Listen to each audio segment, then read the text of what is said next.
What is going on, and welcome back to another episode of Creative Digest, where we sit down and we talk with other creators and creatives and talk about their processes and their experiences. Today, I'm joined with another new friend, a new special friend here from University of Cincinnati, Gabe Peters. What's up, man? What's up? Dude, this one has been a little bit anticipated. You were actually one of the first people here at Cincinnati that I brought up the idea of the podcast to.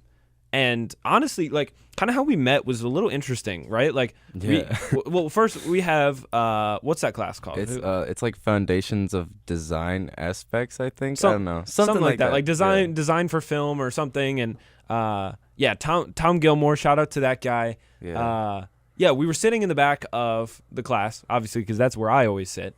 And Gabe here joined and was in the back of the class, and I just happened to be my nosy self and glance over at his laptop and notice that he was working on actually what's on his T-shirt right now. Yeah, I was just like designing T-shirts because one of my friends wanted to, like, on my dorm floor, and I was so like excited to do it, and I was like doing it like all night, and then I'm like, no, I gotta keep doing it in the morning, and I was doing it in class. He was like, yo, that's a sick ass design. And I'm like, okay.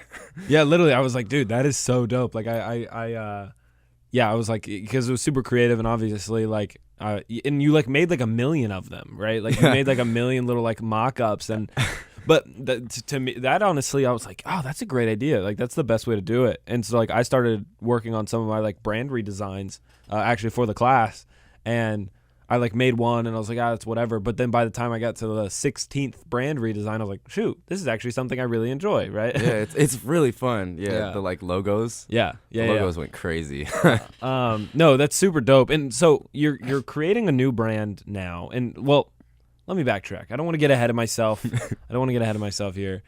Tell me how you got your start, right? That's the question I always love to ask people. So, like, what was that, like, kind of spark? What was that inspiration for creativity as a whole? But obviously, I know you for graphic design. So. Yeah. So, like, I'm always, like, into drawing, except I never was, like, exceptional at it. Like, all my friends were, like, really, really good and would make, like, photorealistic, like, paintings. And I'm like, that's insane. Yeah.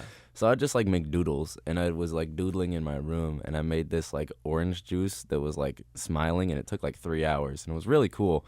And my mom saw it, and she was like, you should make that into a T-shirt. And I was like, okay. And on the, like, carton, I wanted it to be, like, it was just, like, something weird. And instead of, like, juice with a C, I put juice with an S.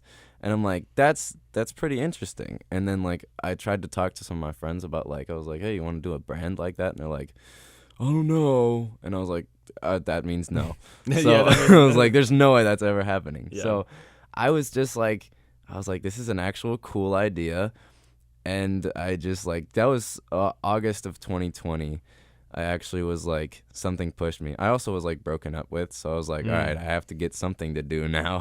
So that's pretty recent. 2020, that's 2 years ago. That was just like 2 years ago, and like in that it was like the beginning of junior year. I was just like, all right, this seems like a really cool idea. And from that, I designed shirts from like August to like November. And then like got the shirts, took like product photos like that entire like winter and just like spring, and then released the first drop in March, and that actually went over like so much better than I thought it would. Is that something that's still available? That is still available. So we can still get Juice clothing. You could still get Juice clothing. Yeah. Shoot. Okay. Yeah. So if you want your Juice clothing, go to where on Instagram? It's juice_official on Instagram, or just like juicebrand.com. Juicebrand.com. Yeah. The link for that's going to be down in the show notes below, of course. So Juice Brand. Now, like, is that something that like you're still striving to like build that brand out? Do you still want to flesh out Juice, or so like Juice was like, so that was the first drop, like, and also with the same sort of like ideas, because that was my first ever time coming up with like a new medium to put things on. Because I personally think everybody should do it. Like, if you have like things you like to draw, you should experiment with like, okay, how is it gonna look on somebody? Because it totally throws it differently. Because it's like something on a paper is gonna look totally different if you put it on a shirt. And so like that was my first time ever doing it. So that was cool, and like I was just like chilling that summer, and then like in June-ish, I started coming up with like more designs because I was on this. I don't think I did everything like anything like really like that really hit me. But in June, June of 2021. I was really into film photography, and around 7:30 p.m. was when the light was the greatest, and you could take a picture of literally anything. Like I took a picture of a wall, and it looked awesome. Oh yeah. And so I'm like, that's such a cool time. And like, I was originally gonna do like one of those zines, like a collection of like pictures in like a book, Okay, yeah. and put some like poetry or whatever in there. But I was like, doing a clothing drop of everything centered around 7:30 would be really interesting. So June to like, I think it was June to like September again, I like designed a bunch of like tiny little drawings that like would make you reminisce of the summer and of 7:30 p.m., which was like golden hour for me. So I did all of those, and I put those also in, like, I designed T-shirts. And you know what actually sucks is that it's happening now. I don't want to get ahead of myself, but no, like, you're good. I always came up with ideas for shirts in like August to September, but then can like actually never release them because that's when it starts getting cold. And that's So when you can't people just like release T-shirts like you can't release T-shirts in November. No, people people aren't gonna wear them. But like, so, and also it was themed around summer. Yeah, So I can't do it when it's like snowing.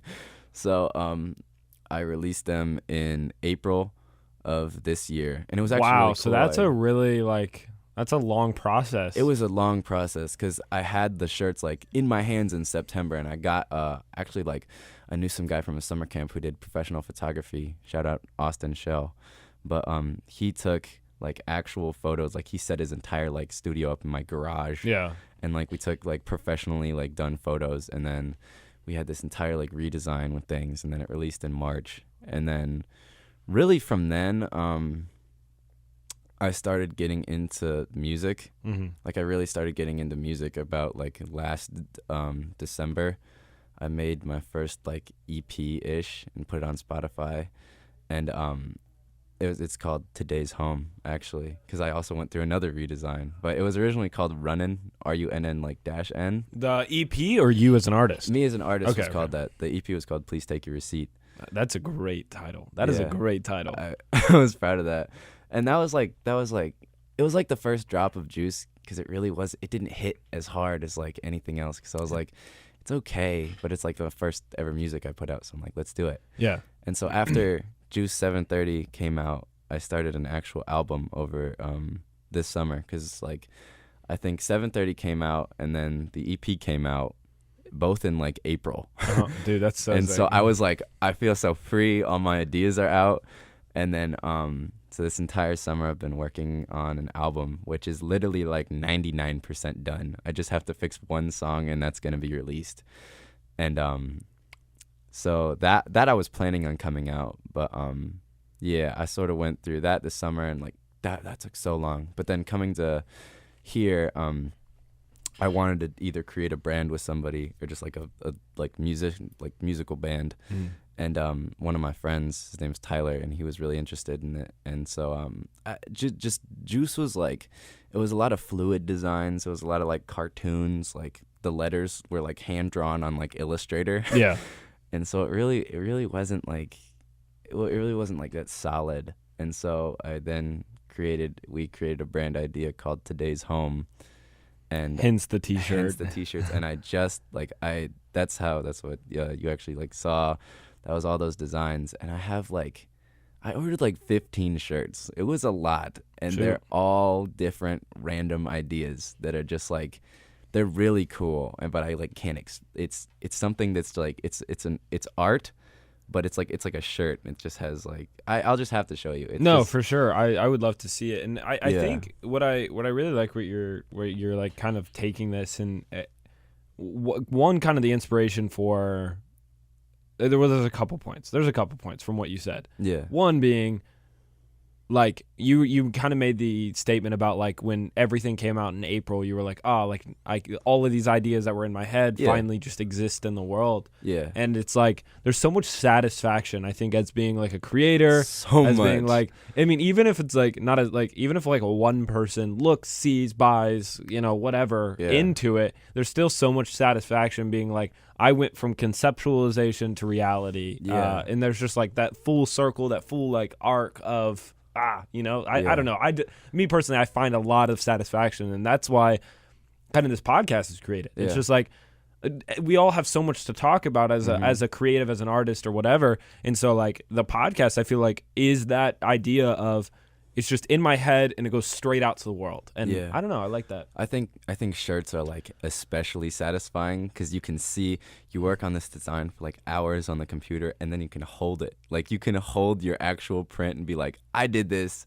This is crazy. Because like I just got these shirts in like literally at 3 p.m. today. Wow. Okay. So like I ordered these and I got them in today because for the class, like, this is like a side note. Like, I don't know what you're doing for the brand project, but I asked the professor if I could do this for it. That's dope. Like, if I could design my website and actually just like use it for the class. And so he was like, "Yeah, of course you can." And I'm like, "That's awesome. Okay. Okay, cool. Thanks." To say, yeah.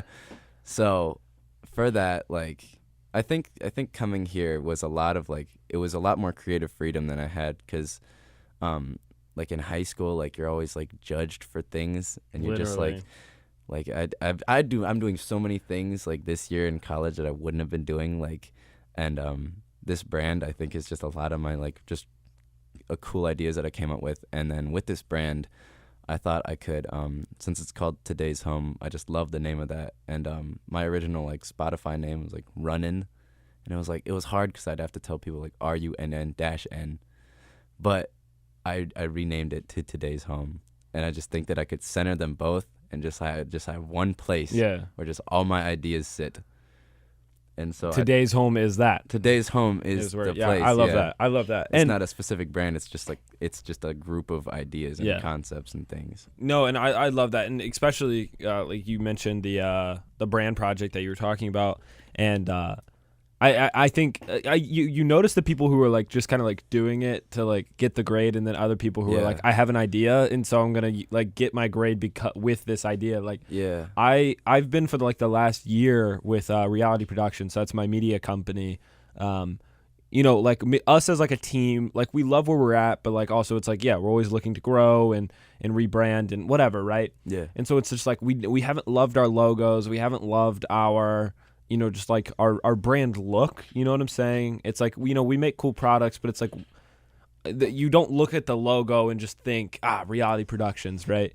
And so like with this class and stuff like that, and which, I mean, I feel like if he were to listen to this podcast, he would get a really big ego. So I don't want to tell him, but he definitely would. It's definitely like giving me or not really the opportunity, because I always had the opportunity, but it's more so like it's just giving me like a reason to do it, like a reason to sit down and do. It's giving you a deadline. Yeah, where you're like, I have to do it now, and I'm going to do it. Yeah, it's like I need a website. Like I need a website for Reality Productions. I need a fresh logo for Reality Productions. All this kind of stuff, and.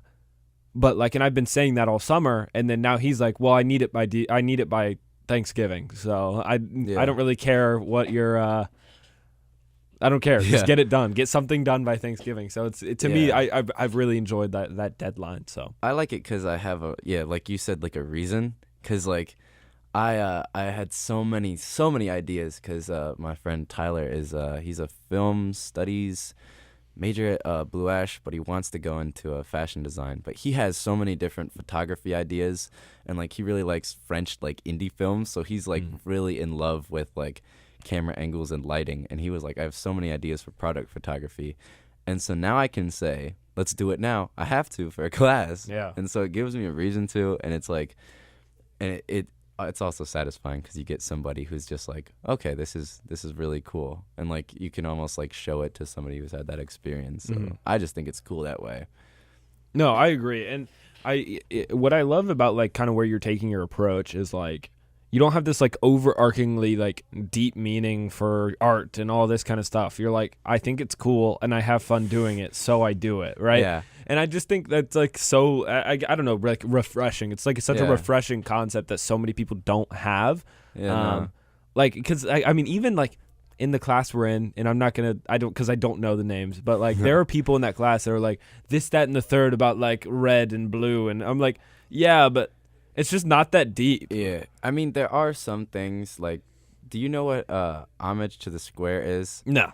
It's literally just like, it's this painting. I forget who it's by, but it's this painting where it's an orange square and then surrounded by a lighter orange square and then a lighter orange square, and that's it.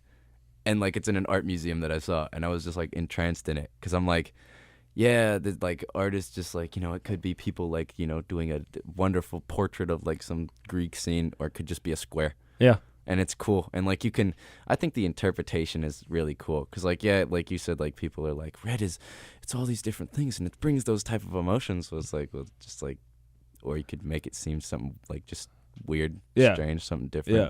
Than No, everything else. and because you were like, you know, I'm taking like maybe even Juice for example, like you know, you changed the C to an S and all that kind of stuff, right? Is that what you did? Yeah. Yeah. So like doing something like that, like, you know, let's say it's some massive whatever, and like people start really digging into it. They're like, you know, the S means this now, and the S means whatever. And it's like, I don't know, like, No. was that what he's going for? Because like, No, the S just means there. Like the S is there. I mean, today's home has a little deeper of a meaning. Sure. And it sounds like it has a deeper meaning. I'm not really sure why, but it just sounds like it has, like, it's because it's confusing. It's like you don't use those words in a sentence often, and it's a very like temporary feeling. Like that's what the brand's supposed to be. Yeah, it's today's home. It's not tomorrow's. It's not like, yesterday's. Yeah, That's today's really home. cool. And it's like, because I also made it off of the feeling I got when I came here first, because there were so many different like ideas and like just everything. Like everybody on my floor had different like personalities and stuff, and I just felt so like outcasted. But I was like, you know what? Tomorrow I felt different, and the day after that I felt different. So like today's home is like the feeling you're feeling right now. And like whatever like art's on the shirt, like I mean one of them just says like it's a picture of, I looked up like 70s race car drivers, and it's a picture of him, and I put a black bar over his eyes, and it literally just says racer on it, but I flipped the A upside down, and it's all about just interpretation. I love that, dude. It's like whatever you want it to be. I would cool. totally mess with that shirt. Badass.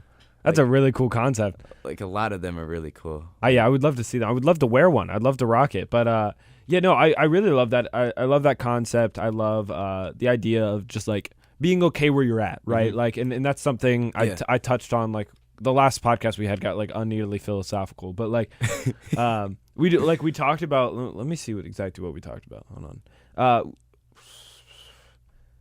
on.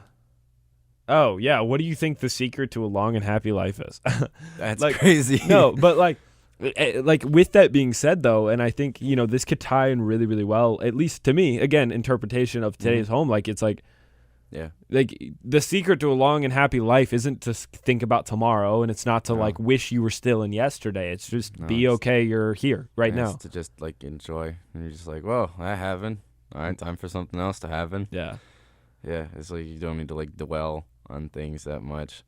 Because I also think that's really cool. Because actually, another thing I tried to implement in today's home with, and a lot of the advertisements maybe, would be negative space, because of Mr. Gilmore and what he said about negative space and how it makes you think. And that was really cool. And that just like hit something with me. So it's like, because that's really cool, because you just get to fill it with whatever you want, and you're just like comfortable with like seeing what you see. Yeah, no, he's like, he doesn't get like he doesn't have like a ton of energy. No, he just explains things. He just explains things really well, and it's just like so like you just take in so much information that like you'll look at like 7 pictures of like red. He's like, here is red. Here is also red. I'm like, okay, cool, but like I get it. I get red now, and like he's very monotonous with like talking about movie posters. He's like, yeah, the design was really cool about this. You could really incites a lot of imagination. And what do you take guys it as think? You will. Yeah. What do you guys think about it? And then we sit there in silence, and he's like, okay, cool, here's the next one. I'm like, what? And he goes on, and he's like, all right, Have a good day. I'll see you next Tuesday. I'm like, oh, okay, Alright. so the class is over? Like, is that what happened? Yeah, no. So this is, starting to derail a little bit, but maybe even, shifting the conversation. So when we walked in here, we're in the studio, right? We're in, again, the Bearcast Media space. Shout out Bearcast. They're the homies for sure. For sure. I pointed you over to the CDs, and you told me a little bit about your dad's radio show. Tell me about that. I want to hear more. I want to know Just like about the radio show. the radio show. So he was a late night broadcaster on WTUE, and like from I forget when it was, but it was for like 10 years or like 15 years maybe. He's been in radio for his entire life. Like he still has. He's not really like a part of it because it's like kind of like. I don't know. It's a volunteer nonprofit, so then you get people asking for money, like the people who work there, and it's called Oldies 97.3. It's out of Huber Heights, but he worked for WTUE in Dayton, and that he said that was just an experience because you could go on and you could play whatever, and people would request, or like bands would be like, all right, this is going on, we want this on, or he just said it was a whole experience, and like I said, he was like one of the first to hear Nevermind. Yeah. And he got a bunch of his like albums from there. And I feel like that affected me a lot because like if he didn't have that big of like an influence in music, I would not have had that either. Like, yeah, I guess that was kind of one of my I was baiting the question because I was gonna then ask you, so how do you think that affected you from a creative standpoint? Yeah, I think it did just because like a lot because he had like however many like albums and like a different one would be playing every day, and he'd talk about like the process they go through that, or like, and that meant that much like different music exposure. I feel like you would be again to like, at least I did. I was listening to like everybody who he like was playing, and I was like, okay, how did they do that? Why did they do that? And that sounds cool together. And then I started doing that. Like he played guitar too, and he has a bunch of guitars. And my basement. So I was down there one day, and I was like, I'm just gonna pick one up and see what it sounds like. And I like took it in my room, and I learned guitar. Shoot. Yeah. And was that a YouTube thing, or just No. kind of you just like plucked until it started sounding good? that was literally like because I wanted to make music. Like I always wanted to. I was like, that seems such a cool thing to do. And because like, and I had an ear for it. He said so. I like took up the guitar and I learned chords, and then I started making really basic songs, and then those songs evolved into like more complex ones, and then I had like in the summer I had his guitar, his bass, my guitars, a drum set, a synth, and like 2 mics, actually 3 mics. Like I had an entire studio like in my room, like yeah, and it was insane. And it was like so cool, and I think it was because of just hearing the like continuous songs every day, all the time, and just being like, I guess, exposed to that. No, crazy. yeah, that's dope. Yeah, there's definitely like, I would say, I don't think there's like an argument. I don't think anybody's ever been just like, yeah, like I just one day decided to, right? Like I think there's like always this gradual, I don't know, response to your environment, which is that like desire to be creativity. Yeah. Like you growing up in that household, you growing up in a household that was so like, yes, music, yes, this. Yeah. And I like that can definitely, obviously, I mean, we're here now, lead to you wanting to also do that, or, finding that creative outlet. So you're in music, you do graphic design, you do t-shirt design, whatever it might be. What are some other like outlets that you plug yourself into from a, I don't know, expressive way? Just like well, I feel like a lot of like creative people are very curious about everything. At least I am. I'm very curious about things. So like if I see something and I don't know how to do it, I'll like learn how to do it. Like, so for one of my releases for like music, I made a sticker, and then I was like, that was really cool. Like I made a sticker of myself playing the guitar, and I have it on my laptop. That's dope. And I was like, that's really cool. Like that way of like just putting a very small idea down in like stickers, but that you could put on a graphic design. But another thing would be since like being at Cincinnati, I've had a lot of movie ideas because Tyler, like I said, with the brand has been like talking about making a short film. Really? And so this weekend I sat down, and it was like 3 a.m, and I wrote like 1,600 words of an outline of a movie. Holy that you cow. could turn into a short film. Yeah, wow. very easily. Like it was a lot. I put down like camera angles and things like that. And it was just one night I was like, I didn't know I could do that. Yeah, dude. Yeah. No, that's super cool. And like, cause and I like most people know me as like the video guy or like the photo guy or whatever, which Yeah. is like fine. Like, I mean, that's what I do, right? Like that's Yeah. not whatever.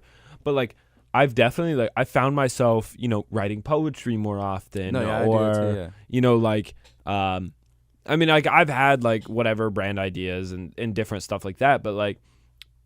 Most people, again, they know me from photo and video, but they don't know that I own a business, or like they don't know that I whatever. Yeah. And so it's just like, but for me, I find like a ton of satisfaction in also being like, I would just like sit down and like you're saying like because obviously I write movies, but like on the other end of it, like I'll just sit down at like 3 a.m. and come up with like business structure and Yeah. like how could I come up with like a very unique way of like Yeah. having I don't know, and I'm just like kind of rambling in this situation, but like No, I've created like job descriptions for like the company, but that like have like super specific and like at least I've never seen them like nuance Yeah. job titles. I'd and say whatever. that's totally like a form of like, creative expression through that, cuz like and you did that through like figuring out like a business idea, right? Yeah. Like I've that's how it led me into like poetry a little bit earlier this year, cuz through like music creation, like lyrics, I realized like writing lyrics is a lot more difficult than you think. Yeah.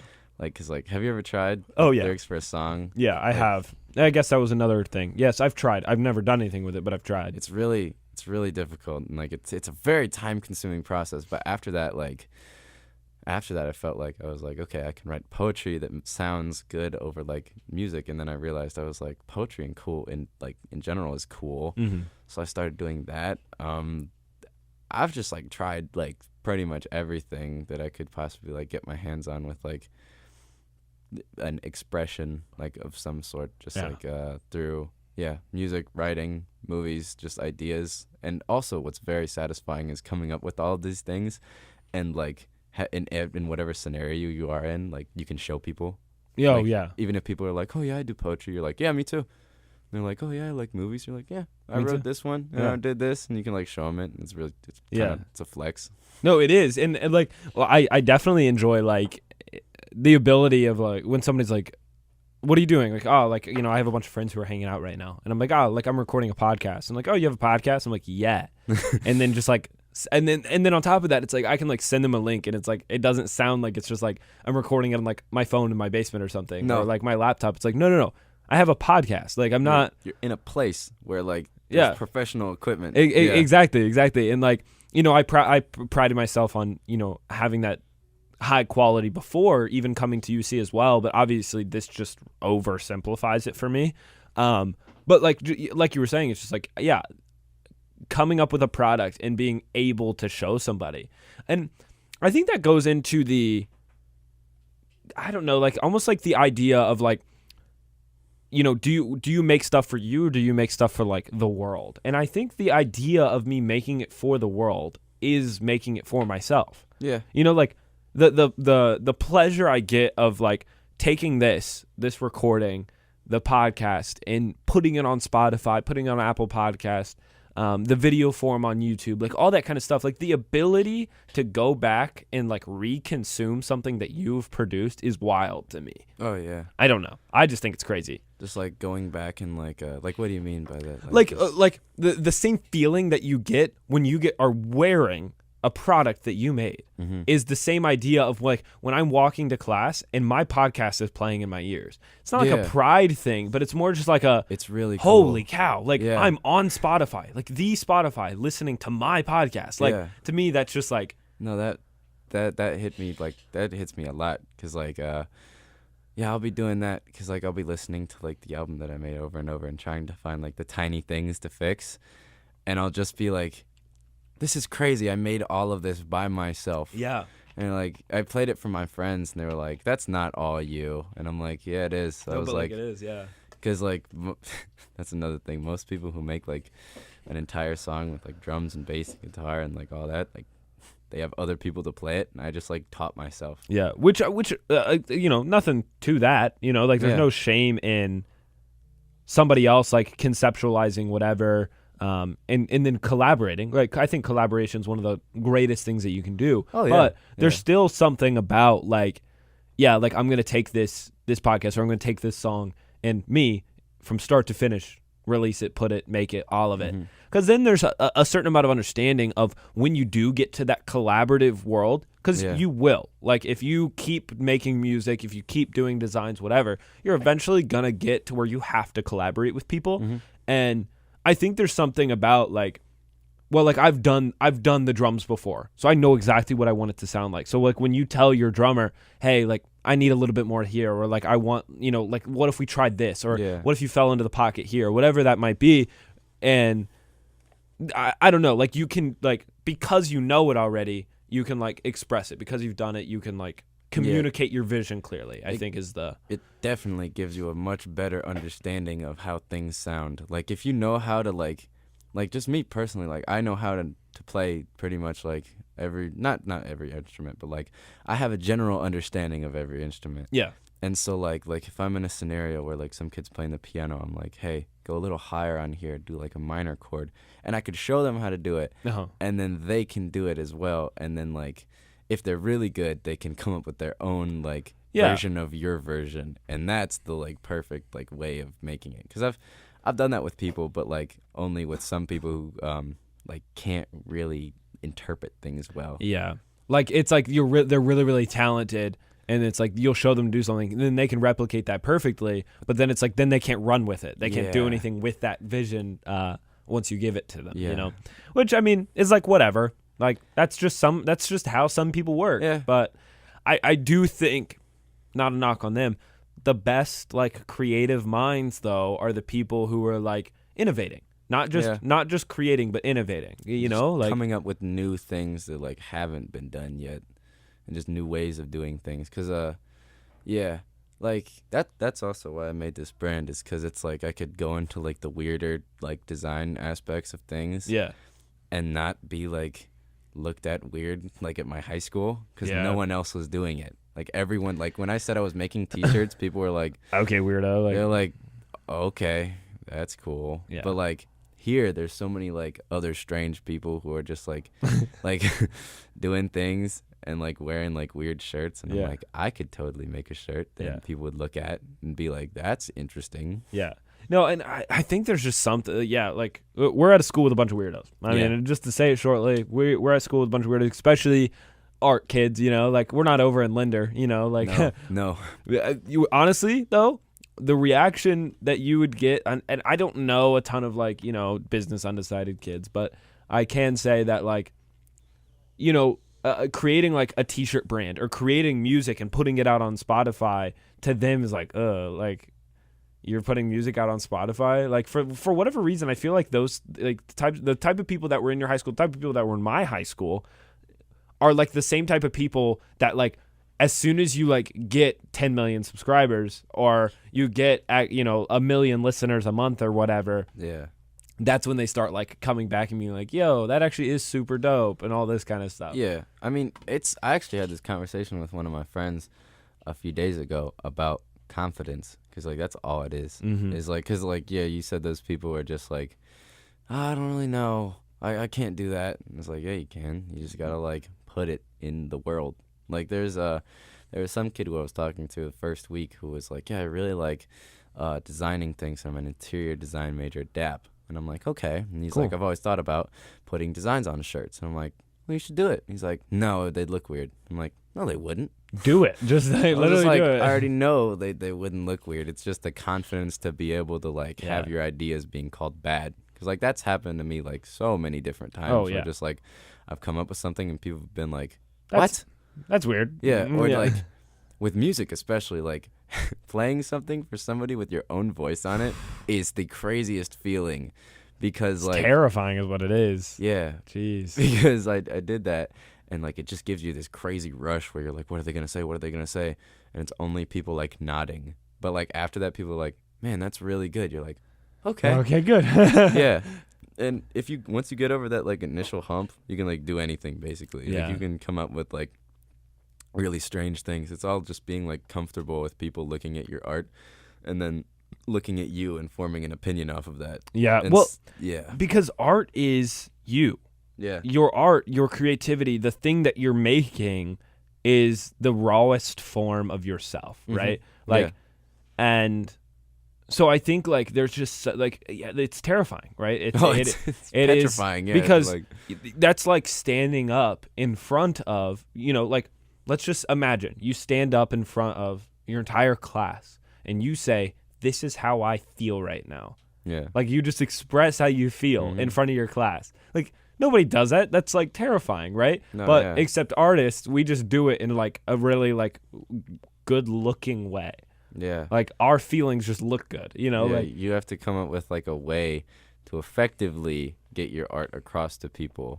And I have realized that like if you don't like how something looks, like make it, because eventually like everything in the world, like every art piece you do, every fucking drawing you do, everything will eventually have a perfect outcome if you just try hard enough. Yeah. And like once you look at something and you're like, man, that's really good, there's got to be at least one other person who's like, yeah, that's cool. And then there's a few other people who are like, yeah, that's awesome. Cool. And then you get more people to like your design. And that's how like, that's just literally how you. And it's never the first person that's like, I like your design, right? It's always the second person. That's always, yeah. That's the most important to me. That's just like it's there's some weird like concept. There was like some like social studies done, that was basically like people just went out in public while there's music playing, and one person started dancing, one person, and that was the person doing the study, right? And there was just like a camera off to the side or whatever. There was one person just dancing out in the middle of public,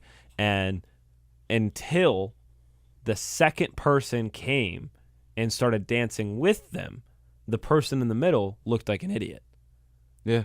And so everybody's like, but everybody's going to give credit to the first person for starting this like super fun thing and whatever. It's like, no. If the first person on their own just stood alone, they look like an idiot, right? Or they look weird, or they look whatever. But it's as soon as the second person joins, it's now a thing. Yeah, because you're like, oh, I can do this and nobody will look at me funny. Exactly. Like somebody else will do it, yeah. And I don't remember like what their like result of that study was, but at least for me, like I took away. No, like, it definitely is like, yeah, that's literally like what it is. Yeah, it's just like, yeah, like you doing a thing. It's like once people start buying into it, like it becomes like a thing. It becomes normal. It becomes acceptable. Yeah, exactly. I mean, you can go back 20 years and ripped jeans weren't acceptable, and it's like now that's like all that's accepted. Just like random stuff. Like that's just a weird example, but like especially as like innovation starts, especially like in that collaboration process that we were referring to, like when innovation starts happening, like there is a certain amount of like resistance that you're going to face without a doubt, right? Like when you come up with a cool idea, whether it be a song or a design or whatever, or like a poem or whatever, there's going to be immediate resistance to that, especially the videos I make. There's like, and whether the resistance is that is bad or just like, like he's kind of weird for doing that. To me, that's still resistance. Yeah. But it's as soon as like one or two people start latching on to that idea, now it becomes publicly accepted. Yeah. And once that eventually happens, and once people are like, once you have a small following of people who are like, oh, that's actually a good idea, then people start looking at being like, man, I really need to join them too. That seems cool. It seems like I'm missing out, and then more and more people like think it's acceptable. Yeah, and then that just kind of goes all the way back to, though, we're literally the very beginning of our conversation being like, we can't create based off of what we think people's response is going to be. Yeah, we just need to create because it either one inspires us, or two, we think it's cool, or whatever. Like, yeah, it just has to be for personal satisfaction before it's for anybody else. Yeah. Because then if people receive it, awesome. If they don't, awesome. Awesome. And that was one of the quotes that I touched on before on the last episode, but I think it's good to say again. Yeah, I'd rather fail doing what I love than fail making something I think someone else would like. Yeah. Right? Because there is a chance that no matter what, you and I are just going to end up on rock bottom, right? There is a chance that's going to happen, right? Yeah. Now, obviously, do I think that's going to happen? Am I going to speak that? No. Like, I'm going to do well, right? But there is, like, the idea of, like, no matter what we do, no matter how hard we try, we could end up at the bottom. And so I would rather end up down at the bottom, have done what satisfied me, than end up at the bottom and have done only what satisfied other people. Yeah. Like, there's no way I'm just gonna, like, because, yeah, I'm just gonna complete, like, hell, this brand might not even work. And, like, hopefully it does. It'd be cool if it does. That'd be sick if it does. But just, like, yeah, I'm making this because I think it's cool. And my friends are like, that's cool. That's interesting. Mm-hmm. And, like, if it doesn't work, I got some cool shirts. If it does work, I got some cool shirts. It doesn't really, like, change. And, like, because really I've been on, like, this, like, mindset where it's, like, if I make a brand and I make any money, all the money that I make is going back into the brand to, like, advertise and make things better. And that's the best way to do it until you're making millions. Even then, though, I mean, if you follow the Mr. Beast guidelines, I mean, he's making millions. Millions, yeah. But as far as, like, what's in his pocket, hardly anything. Because he takes it all and puts it back into his videos. Yeah, like, a really cool also way of thinking about that is Daft Punk. They had one of the greatest Coachella live sets, like, ever. And that was just because, like Coachella kept pushing for them to actually, like, perform. It was like, come on, please, please, please, please, please come and, like, actually headline. And they did, but they were like, one condition, $1 million, and the set design is all ours. And they were like, okay. And I think they gave him a little more than $1 million, but they made the greatest set design in, like, Coachella history, the, like, giant pyramid. Mm-hmm. And that was, like, one of the greatest moments of, like, electronic music, because they were like, this is insane. Like, because they didn't take a penny home from that. Yeah. They just spent everything on the stage design. And, like, to get their, like, ideas or, like, songs, like, actually to, like, hit home and affect people, like, to the point that they did. Like, when you're seeing an LED pyramid. That's like, crazy. That's crazy. Especially back then. Like, yeah. We're kind of like, everybody kind of has an LED wall these days, like, or an LED something. But no, like, they looked insane. Yeah. I mean, back then, I mean, even now, I'm sure it's still insane. Like, even in today, with today's tech, I'm sure it's still crazy. Yeah, how they did it was just that was wild. And they didn't, the fact that they just, like, they had that much money and they were doing it just so they could make the set better. Like, they weren't asking that much money going, oh, I'm worth more. I'm worth this. I don't need this much money. No, they had that much money just to put into the set design. And that's insane to me. Yeah. No, and I keep saying it over and over again, and this is completely changing the topic. But I will say it until I die, that I wish that Daft Punk would come back. Yeah. Right? But it doesn't even have to be the original people. I don't care. Right? Because obviously we don't know who it is, or at least I don't. No, I know who it is. Oh, okay. I so mean, it's like I don't know what they look like, but I know what they are. Oh, these guys are incredible. Yeah, no. I'm meaning like, I don't know what they, like, who the real It could be anybody. What the identity? Yeah. So just, like, throw some new people under those helmets, and at some major event, I've already thought this through for some reason. At some major event where, like, a Marshmello or a Martin Garrix or, like, I don't know, name somebody who's headlining, right? Yeah. And at one of those major events, like a Coachella or like a Lollapalooza or something that's just massive, and just out of nowhere, like, they're on stage and has just some absolute banger, comes out, they can leave again, but like, they would win a Grammy if they just came back and dropped a song. Yeah. I've thought about that way too much. Specifically with Daft Punk. I don't know why, but specifically, I think if they released, if they came back and did, like, a song or, like, a comeback tour, it'd be the biggest thing since sliced bread, without a doubt. Without a doubt. Easily, because they were just like, yeah, if you listen to, like, did you know Get Lucky took, like, 18 months to make? Actually? Yeah. Wow. I mean, that doesn't surprise me. Like, they just care. You could tell, like, they just cared so much about their music. Yeah. Which is, more like, than anybody else. And so, like, easily anything that they put out, like, would be incredible. Maybe that's why they got, like, so sick of it, you know? Like, because it wasn't just, like, easy for them. Like, music was, like, to them, like, this delicacy that they kept having to, like, craft and all that. I don't know. I mean, obviously, I'm just, like, spitballing. But. Yeah, no, I felt the same way. I mean, there was two guys, and I think one of them was seen collabing with Lil Nas X in a studio, and then one of them now has his own, like, symphony. That's stupid. Yeah. No. it's crazy, but, like, they could do whatever, and I'd be cool with it. Yeah, I mean, I'd buy into it, whatever it might be.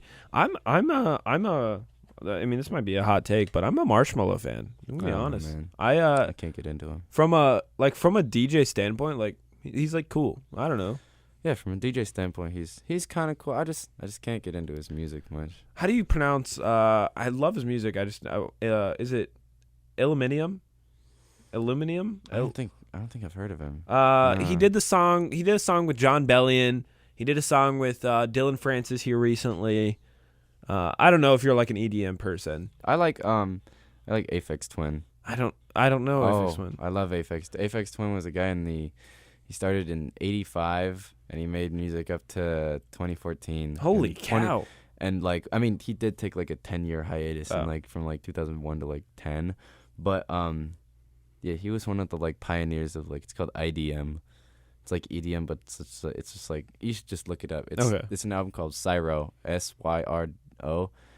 It's incredible. It literally is just like, it just sounds like nothing you've ever heard before. I'll give it a Google. Yeah, and give it a Google. I'll give it a Spotify search. No, dude, I love music. Music is how like I get in the zone, right? Mm-hmm. Like I wouldn't say like I'm a musician. Like I can like play the piano, but like, you know, that's just not my thing. Like I'm not a musician. Yeah. And but still though, whenever I'm writing or if I'm like, it's like I need to come up with an idea, but I don't know what, but like I know the vibe or whatever. Yeah. So it's like I'll just like turn on a playlist that is that vibe or whatever, and it's like it just puts me in that story world. It just like puts me in that emotional state, and like, so I think, dude, music is so impactful. It's crazy. Yeah, I mean, I like finding new weird music. Like I've been in a big elevator music stage. Okay. Like there's this guy called Walter Wanderley who put out music in like the 70s. And he's like some like French composer. I have no idea, but it sounds so awesome. And like I was just like sitting down doing homework one like Saturday, and I'm like, I feel like elevator music is the vibe today, and it was. It's amazing. Dude, that's so all the time.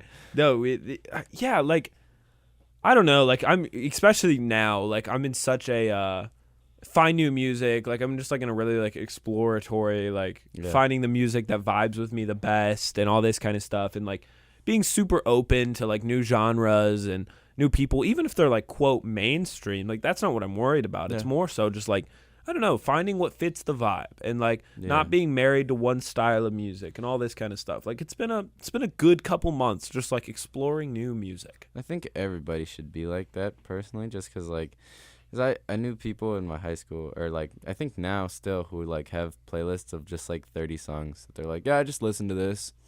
And it's good.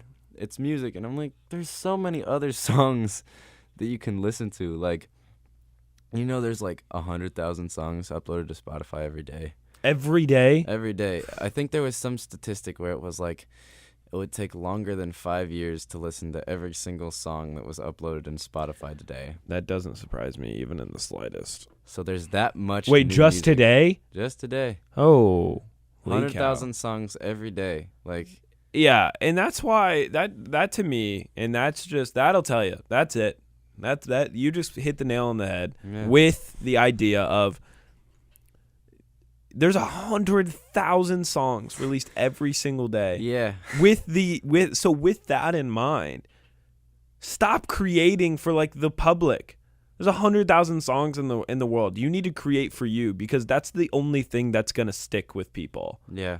If you're creating what some artist is already doing, there's already probably 100,000 songs that sound just like yours, right? I mean, just like, I don't know. I feel, yeah. Like, so do you. Make the music that makes you happy. Don't make the music that you think is going to sell, or the music that is going to get the listens, because that's just not it. Because like I've talked to people about it where like, did you know in like the 70s or 67 especially as a year, 1967 from like June to August, like there was so many different like impactful events that happened, or just like songs that released, and just like that changed like culture in general. And like, because also the Billboard top hits were like, you know, the Beatles would be up there and be gone the next week, and then there'd be the Stones, gone the next week, there'd be Doors, gone the next week, and they would just cycle through these, and so many, which is like, crazy, because like you're like, the Beatles were just gone because there was that much good music coming out. There was so much of just like a solid stream of like influence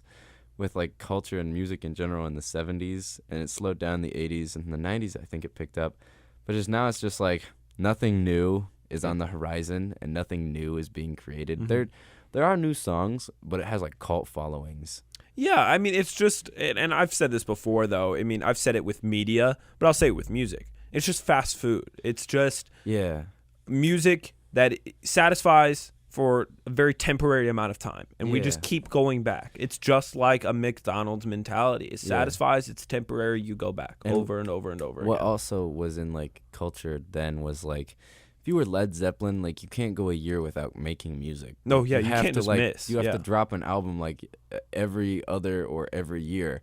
But just like people like Travis Scott or like Frank Ocean, like Frank dropped in 2016. And hasn't been back. He's the most like anticipated artist because nothing sounds like him. Like if you were Led Zeppelin and didn't drop an album for like 2 years, they were like, oh, there's more things that sound good because they dropped a new album. They dropped a new album. We Yeah, don't need to listen to you. Literally, no. And you're right. Like somebody, again, like that's a great example. Like Frank Ocean is a prime example. Like people, he's probably still one of the most like listened artists. I mean, I guarantee you could go and find a song of his on the top 100 right now, just because he is like, I don't know, like he's just like, he's a go-to artist for so many people because he's just so him. Yeah, like name a musical event that has had like so much impact in the last like 5 years. Like name an album that's been like, probably I could say Damn was crazy. Oh yeah, but I can't name an album since then that was like that had that much of just. I don't know, Kendrick Lamar's newest album, the big made waves in the sense of like what I mean. I don't know if it was revolutionary, but like it came out, everyone was talking about it, and everyone. Also, that had a new sound to it too. It did. That was weird. Like that's how they had like classical piano and tap dancing, and with like trap beats. Literally within the same song too. Yeah. I mean that. I don't remember. It was like was it Untitled something? Grief. Yeah. Or United in Grief. United in Grief. Yeah. I mean that was an absolute phenomenal song. Like for me. But then you had what was the one song where they literally the song was a scripted argument. Oh yeah, it was We Cry Together, and then there was like. Mother I Sober that took him like 10 years to write, since that's literally his entire story about like sobriety and like a drug addiction, and like there's so many different like things in that album that like hit, and like I mean people don't really talk about it now. No. People are like, it was a cool album, but like because we're now because a revolutionary album came out within the fast food market, right? Like it's hard to find a restaurant that's, even if they're amazing, they're not the ones people are talking about because they're not doing something every single day. Yeah, it has to be every day. It has to be all the time. I mean, if I'm not uploading a clip for TikTok about this podcast every single day, I go from 2,000 views to 100 views like that. You gotta keep, because the algorithm just eats you alive. The uploads are crazy, and like it's ridiculous.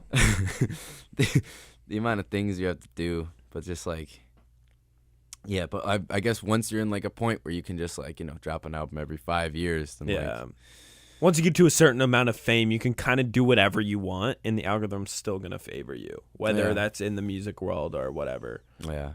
But I mean, like, but until then, you just got to keep the grind up. But I mean, honestly, TikTok is a great place to grow that. Like, TikTok can get like 1,000 views and like, just like off of nothing. Yeah, just like accidentally blow up. Like you can just like accidentally get a million views on a video.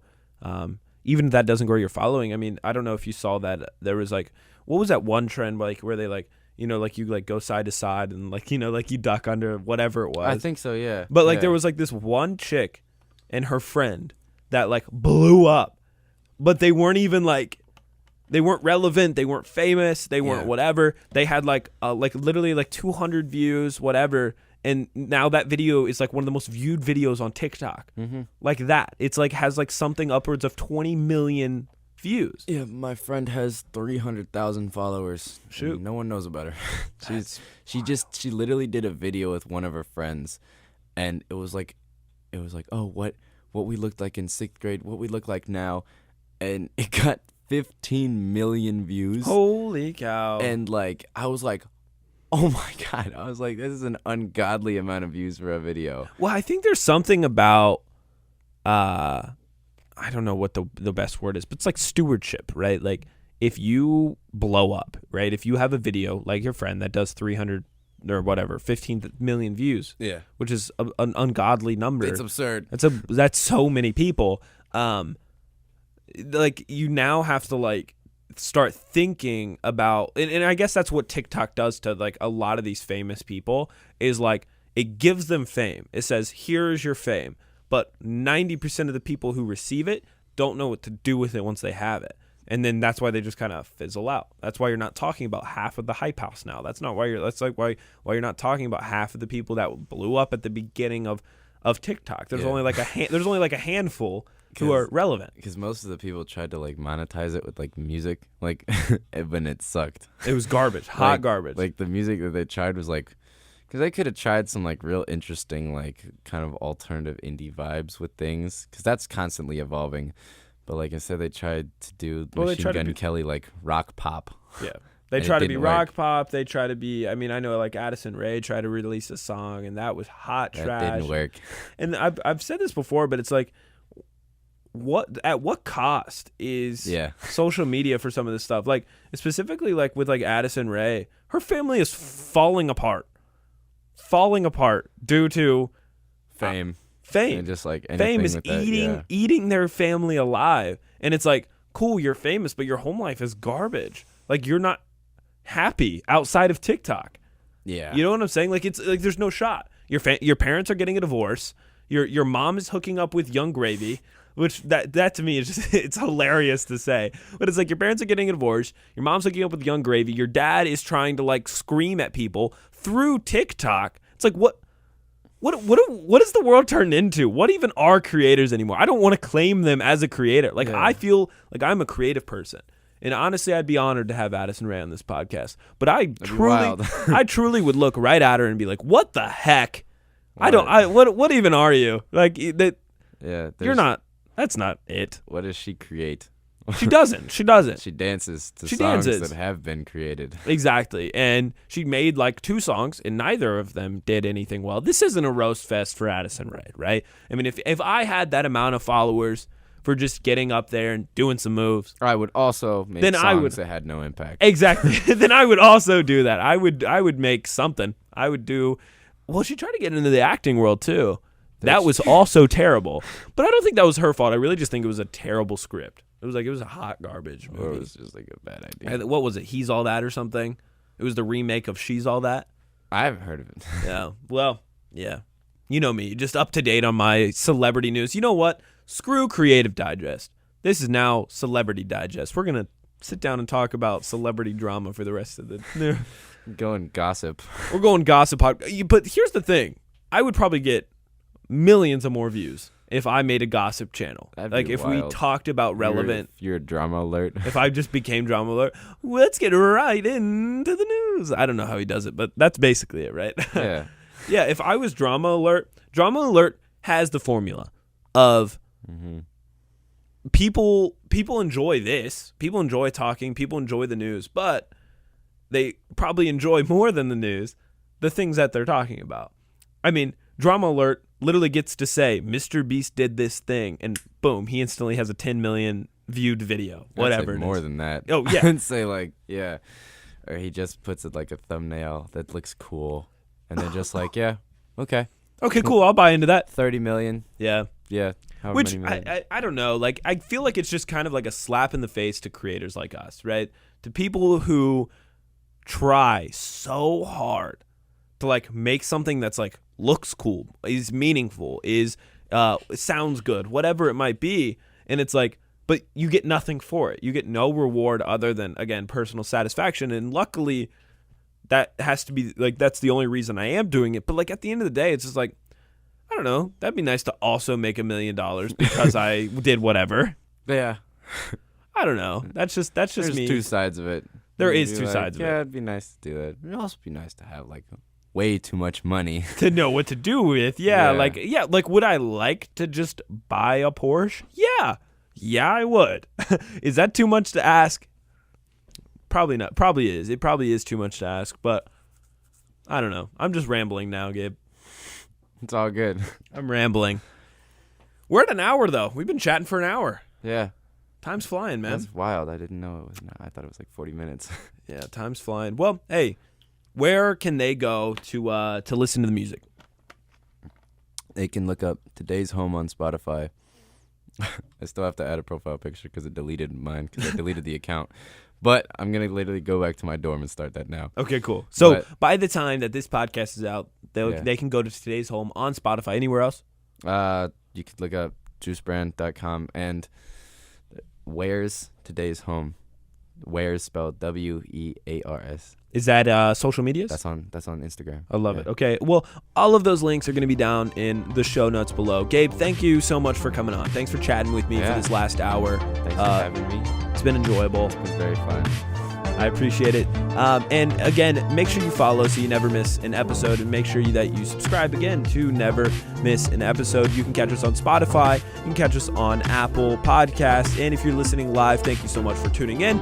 And make sure that you catch us next time when Gabe learns how to do a backflip off of Nippert Stadium. Exactly.